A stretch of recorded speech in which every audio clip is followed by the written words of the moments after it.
Hi, everybody. I am back. I am sick.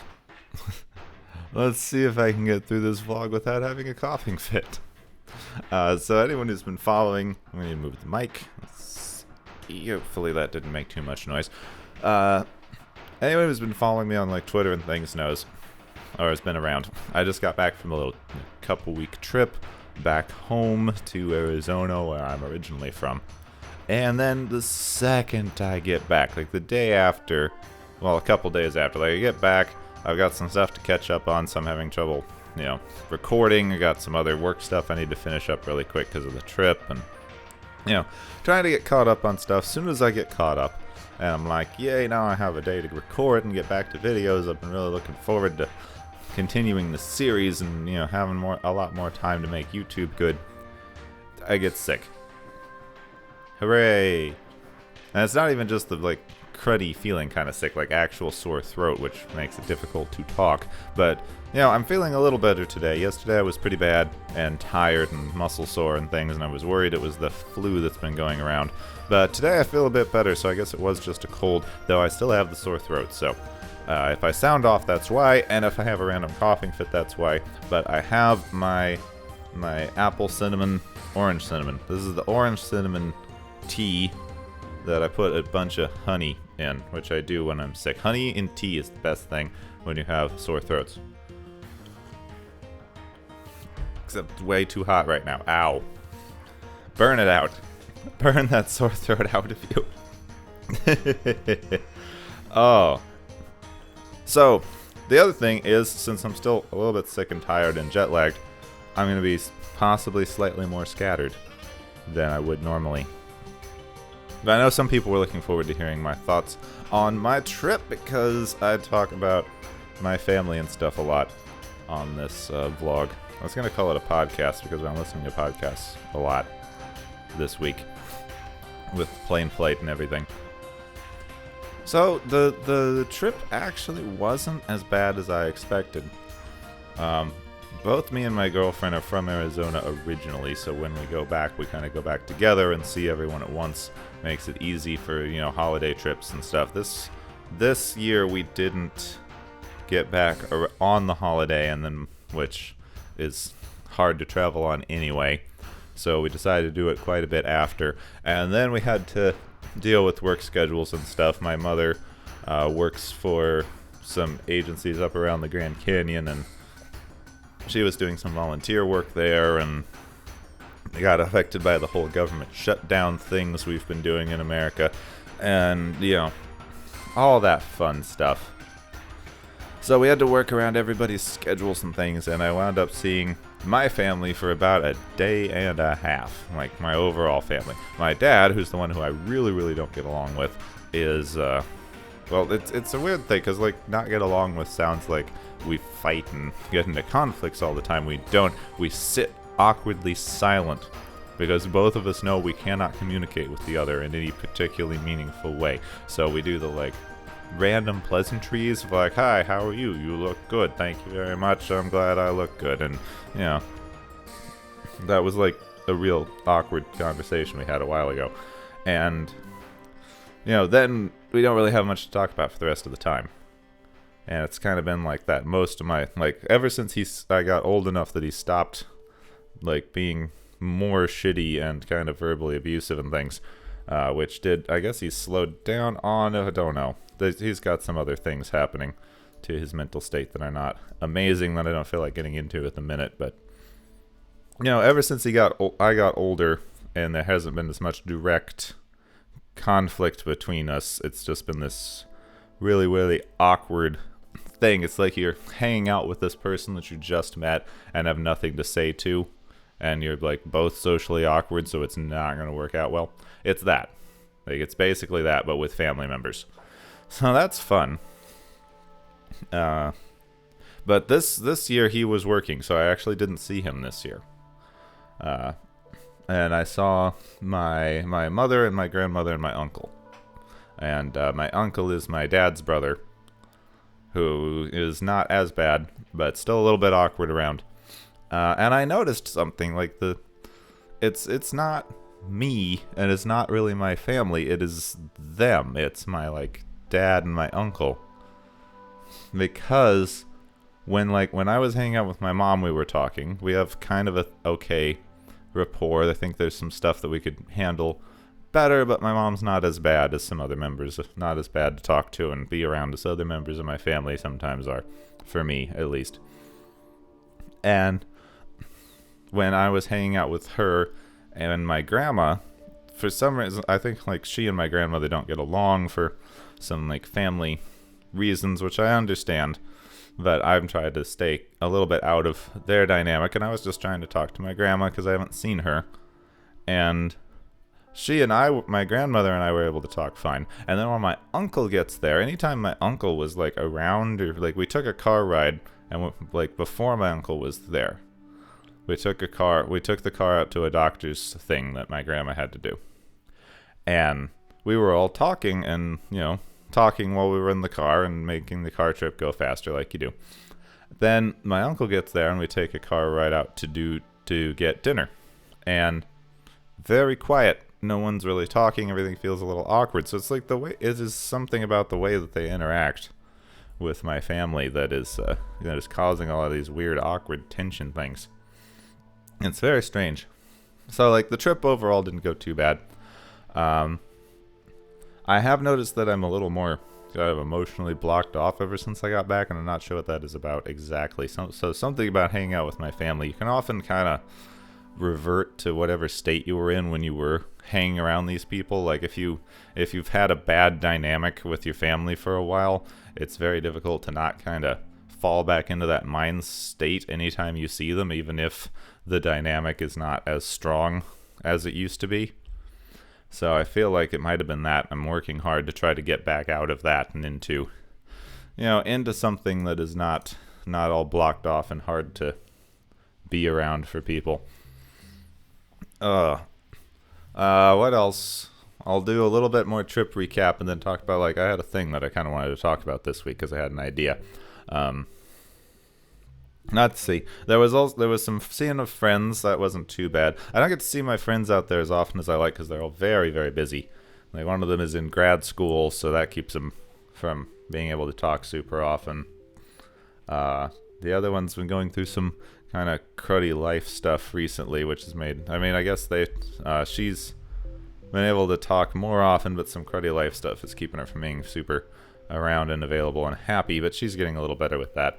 And she's the one that took me and my girlfriend out to a couple of fun things we hadn't done before, because our friend there is really into like heavy metal, death metal. I'm not sure on my metal variations. The one with the growling and some of the screaming where you can't understand the words super well.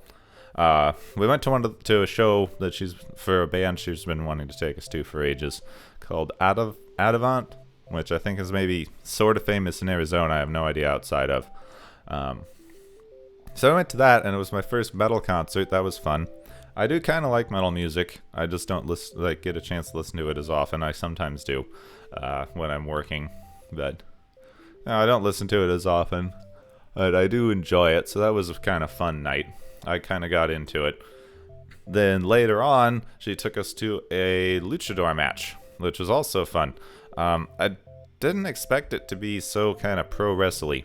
I knew it was very similar. I knew it wasn't kind of like American pro wrestling is sort of an offshoot of the luchador thing. And I guess listening to some stuff recently, I follow a lot of people on Twitter who are into pro wrestling. I've never really been, but I guess there's a big independent wrestling scene, and I think this was that. This is the independent wrestling scene for kind of the Arizona area. Now I'm blanking completely on the name. It was some letters.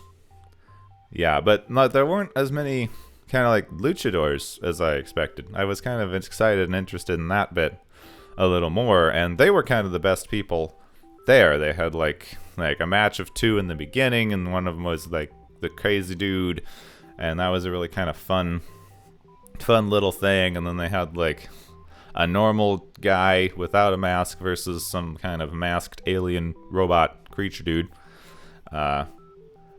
And that was fun. And my favorite was they had a match that was the tag team, so 2 versus 2, and it was 3 like 6 foot tall, 240-pound guys, and 1 4 foot tall, like 120-pound dude. And he was the most athletic and fit person up there. And let's see, I think he was it was like luchador and non-luchador team up. So the little dude was luchador, and he was just doing flips and jumping up and doing some of that like Black Widow Marvel fighting stuff where he like grabs his legs around someone's head and flips them around. It's just pretty interesting. Like you can see, it was interesting to me. Like everyone talks about like, oh, pro wrestling is fake, but I never expected it to be quite so fake. That sounds a little bad. Just like it's very obviously stage fighting. Like, really obviously, especially when you're sitting there watching it. But it's also so athletic, because, like, this little dude was jumping around and doing flips, and he took an 8-foot straight-down fall, which I know how to do from some of my martial arts stuff, so I know, like, it's possible. You can do it without getting hurt. You need to know what you're doing. But that's pretty impressive. Somebody lifted him up over his head and then dropped him flat on his face. And, like, that's a pretty impressive break fall from... straight 8 feet in the air. So that was pretty fun. I kind of liked that. I don't know if it would be enough for me to get super into pro wrestling, or maybe some of the indie stuff. I don't know what the indie scene would be around New York. That would be interesting to look into. We probably have a pretty different one than something like Arizona. So there was that. There's also the fun thing. There's like a couple fun things living in New York when you visit other places. The one that you get most often is, oh, I bet you're happy that you're not in the cold weather, which I always find kind of fascinating. I guess I kind of get it from people who live in Arizona because they went there specifically because it is, super hot and unlivable. But, like, I like there to be seasons in the year. And, like, I own coats, so I am fully capable of going outside when it's 20 degrees because, I have coats and warm clothes. So, works fine for me. But, like, it's not too bad, but it gets fairly annoying the, like, 40th time you hear it. Like, every person you meet is like, oh, New York, I bet you're happy to be in good weather, haha. Which I kind of get. I guess a lot of people in Phoenix, like, weather's the only thing they've got going for them. Apologies if you live in Phoenix or Arizona. I am partially down on it because I lived there for, like, 25 years. So, that's like the thing. I grew up there, so I'm a little more down on the kind of Phoenix metro area than I need to be. And I apologize for anyone who lives in that area. I'm going to be slightly salty about it, but it's only because I grew up there. There's also the fun thing of being in, like, for some reason, like, New York is, like, the place that everyone feels like they get to make fun of. Like, I try to be family friendly, so I'm going to clean up the language. But, we met my I guess I'll, like, for Claire, it's like my girlfriend's brother, but it's kind of like, think of like brother-in-law because it's easier to say. But we were out with him and one of his friends, or several of their friends, but we wound up talking to him and this friend for a while, and she's fun. She has a lot of fun stories about death and working for like disease control and some horrible things there, which I kind of like hearing about, so that was fine and fun. Then it's like, we have to go because it's late. We still have some actual like work to do at night because we, freelance, you take your work with you. And it's like, we still have some work to finish up. We're about to leave. She's like, oh, okay. Have fun, like, going back. Have fun going back. Sorry you have to live in that crud hole. I'm cleaning up the language intentionally, so, keep that in mind. And that was that. And then just this... that launches into... neither of us are like, oh, yeah, haha. It's just like, yep, you made fun of where we live. Good job. And then it just turns into her 20 minutes on why New York is the worst place in the world. Which I've heard so often, it is always like someone bumped into me. Which I think is interesting. Just from a personal level. Like, I've heard a lot of people describe to me why New York is literally the worst place in the world. And I understand, not everyone likes to live in this dense of an area. I certainly wouldn't tell anyone to live in this dense of an area if they're not into it. It's that kind of like people that, like, it's fun to visit thing, but I couldn't live there. But I like living in this density, so I understand it's not for everyone. But, like, so many people come up and like, everyone where you live is super rude. I had someone bump into me. And it's like, okay, but like, this is my little rant, but I never actually have said this to anyone. It'd be fun, maybe. But like, did you go your entire life without ever being bumped into? Like, ever? Because that's always what they say. Like, I was on the street and I just needed to get from one end of the street to the other, and I like tried to move and some people bumped into me. It's like, that has happened to me elsewhere. Like, you don't know where people are moving, you don't know how people walk in this area. And I guess it's maybe amplified in New York because there's so many of us. We have somewhat specific but unspoken rules to how you walk around. You just kind of pick them up as you go. Because you do need to navigate around a lot of people, so, you know, everyone has to kind of stick to their side of the sidewalk, and there's kind of etiquettes to where you step off and stop and change directions and things to prevent you from bumping into a bunch of people. But, like, that always seems to be it. Like, everyone there is so rude. I got bumped into. It's like, you know, if you get bumped into multiple times on one street, it's you. Because, like, nobody is intentionally steering into you. Like, it's you. You're in the way. Like, something's going wrong with where you are if a lot of people are bumping into you at once. Or, like, it's a normal accident. There's a lot of people, and one bumped into you. And I'm surprised this has never happened to you before in your life. Okay, anyway, that was my little rant on that. I guess that's about half of the time I usually like to spend on these things. So that seems like a good place to segue into the serious stuff I was thinking of talking about this week, which is death. That's fun. Yeah. So, one of the reasons that I really wanted to visit my grandmother this year and spend as much time as possible, which unfortunately I only got to spend like a day and a bit, the way the trip worked out. She's not doing super well. She has a disease, a blood thing that no one in my family has told me the name of this because they misremembered it as leukemia for a while, but it's not leukemia. It attacks the red blood cells instead of the white blood cells. So I don't actually know what it's called because no one in my family was able to remember at the time. But she's not doing well with that, and so I really wanted to see her and talk to her more this year. I still need to call and some things, so that's, you know, not important. General grandson guilt happening. So there's that, and then just, I'm not going to go into details because I'm uncomfortable sharing people's stories that are not my own, but just some other people that I know, like a surprising number of other people that I know have been going through similar things, either right now, like at the same time that I am with my grandmother, or a little while ago, like, last year. There were some kind of surprise deaths in our friend circle. And it's just kind of I don't know, it's kind of a cruddy thing, but on the side of my family, there's this thing that I guess I have a slightly different view than the rest of my family does, and I think I've turned them slightly to try to make things a little better for my grandmother. Like, she isn't doing badly if you look at her. She's tired. She's kind of up and down. But according to her, she's not in any pain. She's just, getting tired. And there's, I guess, some like blood transfusion things that they can do that will perk her up for a while.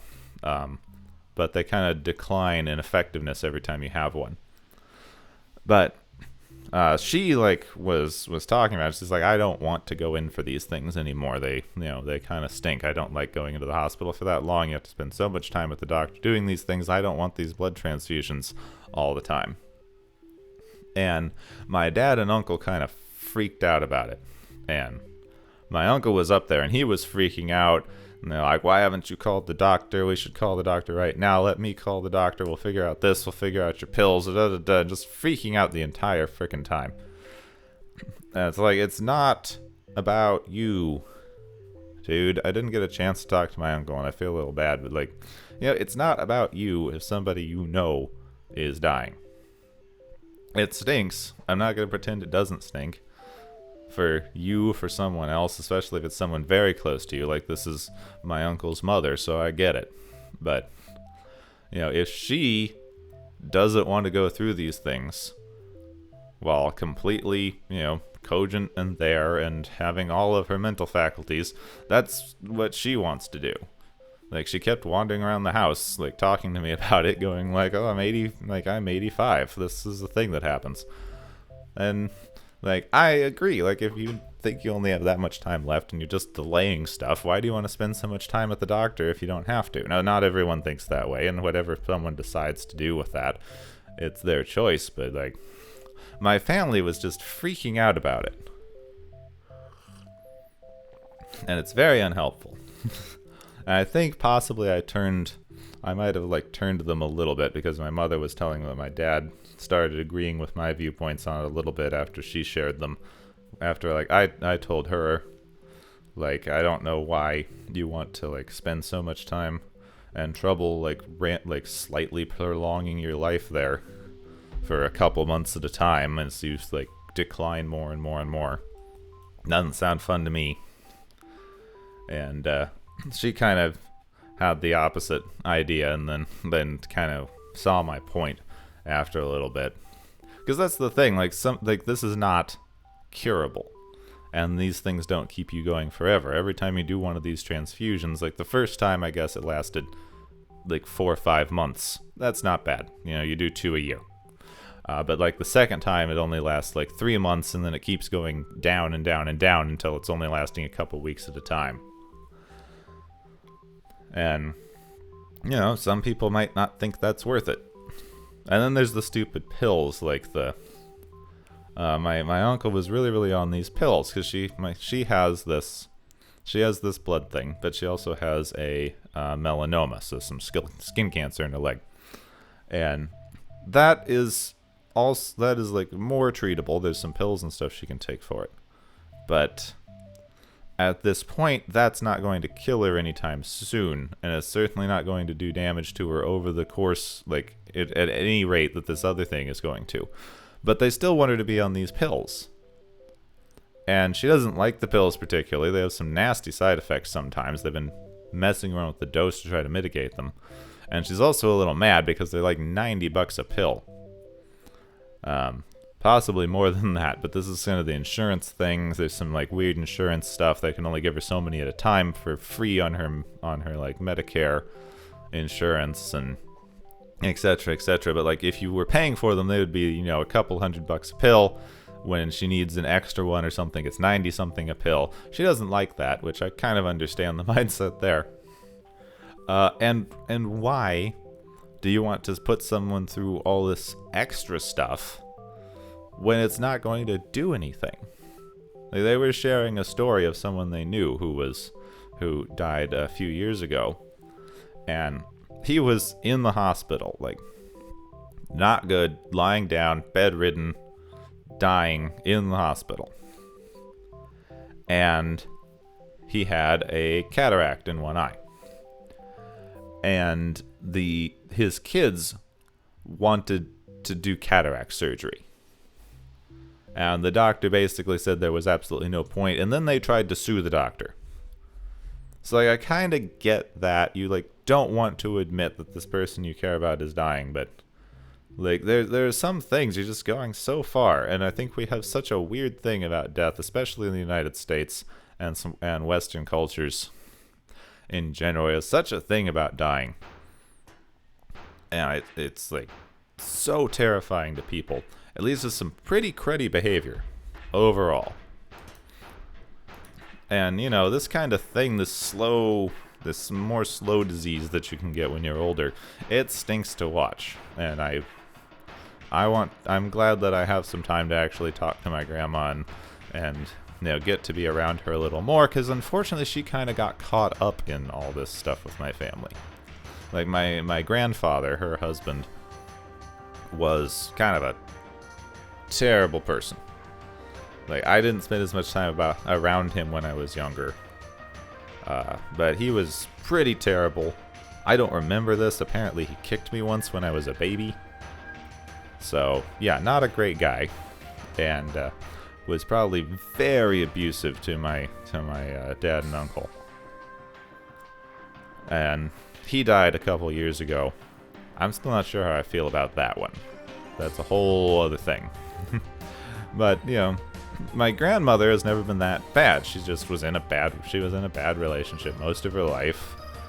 She's from the generation where you get married really early to whoever's around, and you don't get a lot to say. You have to be quiet. You don't get to have a lot of your own agency.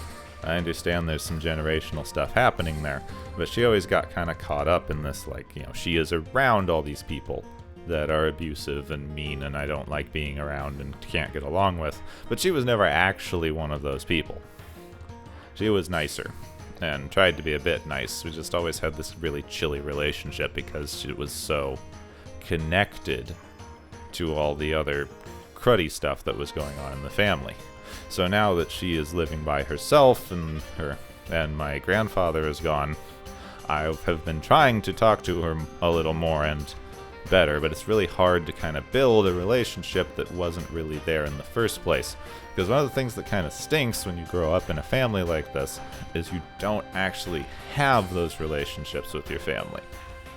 Like, I never really formed a familial relationship with my grandmother before, and I've been trying to over the last couple of years, but it's really difficult to kind of form a family relationship with someone as an adult. It's kind of a weird thing. So, that's kind of the cruddy thing growing up in these abusive situations, is you don't have like the same relationships with family members that other people do.